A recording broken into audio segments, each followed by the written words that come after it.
ولې ډېرې جنسي اړیکې ونه ساتو؟ سلام، وخت مو په خیر. که غواړئ زموږ راتلونکې ویډیوګانې هم وګورئ نو زموږ چینل سبسکرایب کړئ، او که مو ویډیو خوښه شوه نو ضرور یې درسره لایک او شیر کړئ. ډېر جنسي اړیکې جنسي روږدتیا رامنځته کوي.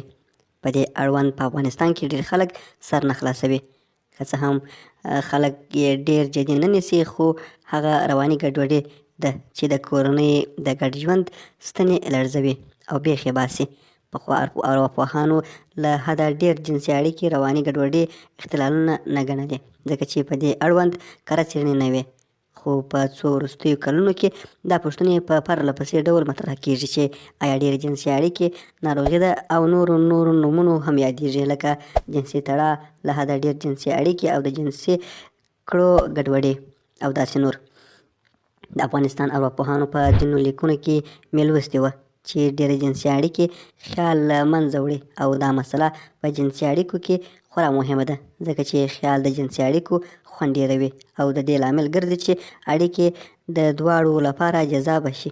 د جنسي اړیکې پر مهال استرس او اضطراب هم کموي، او کله چې استرس او اضطراب ټیټ شو، په اړیکې کې هیجانه او شهوت ډېروي، او دا خبره په یوه ډول تنوع هم رامنځته کوي. نو اړینه ده چې د خیال کولو ته په اصطلاح خیال وساتو، او دا ځواک په ټولو انسانانو او په هر پړاو کې شته وي. د خیال انځور او تمرکز مسله په ژر انځورېدو کې هم پوره ونډه لري، چې د لاندې بحث اورېدل اړین بولم. ابن سینا به ویل چې د جنسي اړیکو لپاره باید د قهوه اوبه او د قهوه پاڼې وخورو. د ابن سینا په وینا مني د نارینه د ژوند او ځواک بنسټ جوړوي. نو اړینه ده چې د ابن سینا په وینا په جمع جنسي اړیکو کې اعتدال رعایت شي. ابن سینا په دې عقیده و چې ډېر جنسي اړیکې د انسان عمر کموي او سستوي یې. دا خبره اوس ساینس او علمي بحثونه هم تاییدوي، او وایي چې له حده ډېر جنسي اړیکې د انسان ماغزه، زړه، ځیګر، ځواک، اعصاب، د سترګو نور، معده، اینه، مثانه او د زړه په ټکان هم اغېزه ښندلی شي، او د ملا او کنارټو د درد لامل هم ګرځي.